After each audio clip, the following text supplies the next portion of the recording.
बिस्मिल्लाहिर्रहमानिर्रहीम। अस्सलाम वालेकुम। खुश रहें, आबाद रहें, हैप्पी और हेल्दी रहें जहाँ रहें। वेलकम करती हूँ आपको पंजाब के देसी जायके में।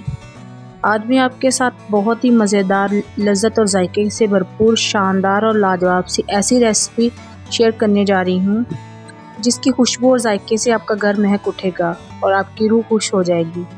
आज की रेसिपी जो हम बनाने जा रहे हैं वो है लाहौरी बीफ कढ़ाई, जो कि हम कमर्शियल स्टाइल में तैयार करेंगे उन इंग्रेडिएंट्स के साथ जो कि आपके किचन में मौजूद होते हैं। और हम लाहौरी बीफ कढ़ाई, जो कि कमर्शियल रेसिपी है, हम तैयार करेंगे अपने देसी स्टाइल में इतने ही मज़े और लज्जत के साथ। कमर्शियल लाहौरी बीफ कढ़ाई से कहीं बढ़कर इसका जायका और लज्जत होगी। इसलिए आपको कुछ टिप्स और ट्रिक्स फॉलो करना होंगी, नहीं तो आपकी लाहौरी बीफ कढ़ाई अच्छी नहीं बनेगी। लाहौरी बीफ कढ़ाई इतनी शानदार बनेगी कि हर कोई खाकर आपका दीवाना हो जाएगा। लिहाजा वीडियो को अंत तक लाजमी देखिएगा। चैनल पर न्यू है तो चैनल को ज़रूर सब्सक्राइब कर लीजिएगा। चलिए तो बढ़ते हैं आज की। यहाँ मैंने एक कढ़ाई ली है। कढ़ाई में तकरीबन 1.5 किलो बीफ लिया है। 3 अदद दरमियाने साइज़ के प्याज चॉप करके हम इसमें शामिल कर देंगे। प्याज ऐड करने के बाद इसमें 3 चम्मच लहसुन अदरक का पेस्ट ऐड कर देंगे। लहसुन अदरक का पेस्ट ऐड करने के बाद 4 से 5 अदद हरी मिर्च ऐड कर देंगे। 2 दरमियाने साइज़ के टमाटर काट कर इसमें ऐड कर देंगे। हरी मिर्च और टमाटर शामिल करने के बाद हम इसमें 1 टेबलस्पून सुरख मिर्च पाउडर, 1 टेबलस्पून नमक या आप हस्ब ज़रूरत भी ऐड कर सकते हैं। 1/2 टेबलस्पून कश्मीरी मिर्च ऐड कर देंगे। कश्मीरी मिर्च ऐड करने के बाद इसमें 1 टेबलस्पून हल्दी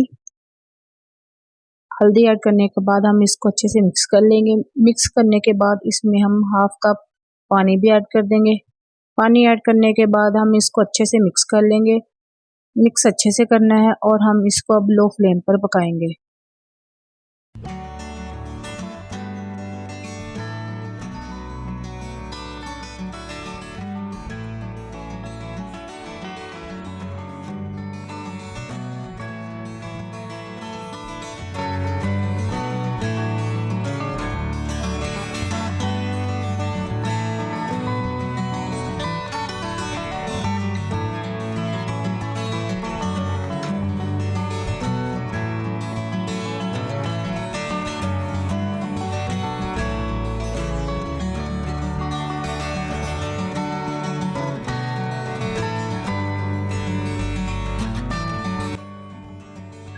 यहाँ हमने लो फ्लेम पर बीफ को पकाना है। बीफ को हम वक्फे वक्फे से चेक करते रहेंगे और चम्मच को हिलाते रहेंगे ताकि हमारा बीफ नीचे ना लगे। यहाँ बीफ का पानी काफ़ी खुश्क हो चुका है। फ्लेम को लो टू मीडियम में रखेंगे और बीफ को 5 मिनट के लिए मज़ीद पकाएंगे। बीफ में सबसे ज़रूरी चीज़ कसूरी मेथी, जो कि लाहौरी बीफ कढ़ाई की जायके और खुशबू को मज़ीद बढ़ा देगी। कसूरी मेथी ऐड करने के बाद इसमें 1 कप घी शामिल कर देंगे, तकरीबन 150 ग्राम घी ऐड करने के बाद इसकी हम अच्छे से भुनाई करेंगे। गोश्त की भुनाई करते वक्त हम फ्लेम को लो ही रखेंगे ताकि गोश्त ना तो नीचे जले ना ही बर्तन में लगे।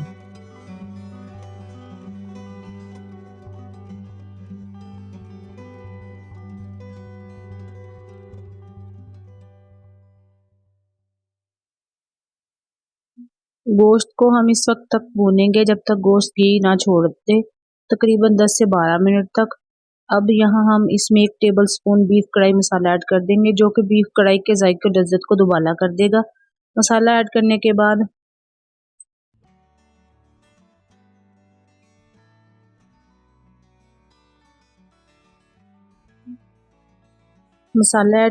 बाद हम इसमें 2 से 3 चम्मच दही के ऐड कर देंगे ताकि हमारी कढ़ाई में क्रीमी सा लुक आ जाए।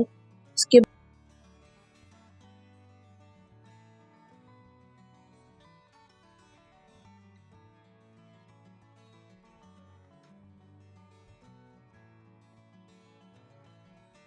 दही ऐड करने के बाद अब हम इसमें खुश्क धनिया पाउडर ऐड कर देंगे, 2 से 3 टेबलस्पून। खुशबू के लिए ये बेहतरीन होता है, इससे खाने में बहुत अच्छी खुशबू आती है। तमाम अज्जा ऐड करने के बाद इसको 3 से 4 मिनट मज़ीद भुनाई करेंगे। गोश्त की भुनाई हो चुकी है। गोश्त ने घी छोड़ दिया है। अब हमारा गोश्त गल भी चुका है और खुशबू भी बहुत ही अच्छी आ रही है।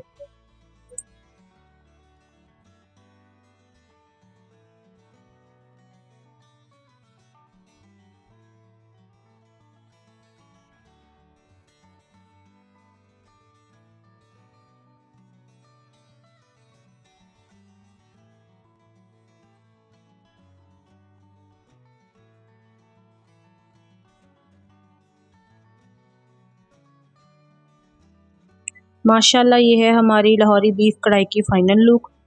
बीफ कढ़ाई की गार्निशिंग कर देंगे, मेहमानों को खिलाएं या घर वालों को, सब इसे बहुत पसंद करेंगे। अब हमारी लाहौरी बीफ कढ़ाई इतनी शानदार और इतनी अच्छी लग रही है, ये बनी भी इतनी ही मज़ेदार और लज्जत से भरपूर है। ये बीफ कढ़ाई आप भी घर पर ट्राई करें, मेहमानों के लिए बनाएं, हर कोई खाकर आपका दीवाना हो जाएगा। ये रेसिपी ट्राई करेंगे तो आप कमर्शियल और रेस्टोरेंट की बीफ कढ़ाई को भूल जाएंगे। ये जायका और लज्जत से भरपूर ये रेसिपी ट्राई करें। सबसे खास बात जो आपकी कुकिंग में होती है वो आपकी मोहब्बत होती है। हमेशा खाना मोहब्बत से बनाया करें और दिल से बनाया करें ताकि मज़ीद बेहतरी आए। उम्मीद है आपको हमारी ये वीडियो पसंद आई होगी। इसी खुशी में हमारे चैनल को सब्सक्राइब कर दे। चैनल को सब्सक्राइब करना ज़रूरी होता है क्योंकि ये आपकी मोहब्बत होती है। रेसिपी पसंद आए तो वीडियो को लाइक ज़रूर कर दे, चैनल को सब्सक्राइब कर दे। खुश रहे, आबाद रहे, जहाँ रहे, हैप्पी और हेल्दी रहें। खुदा हाफिज़।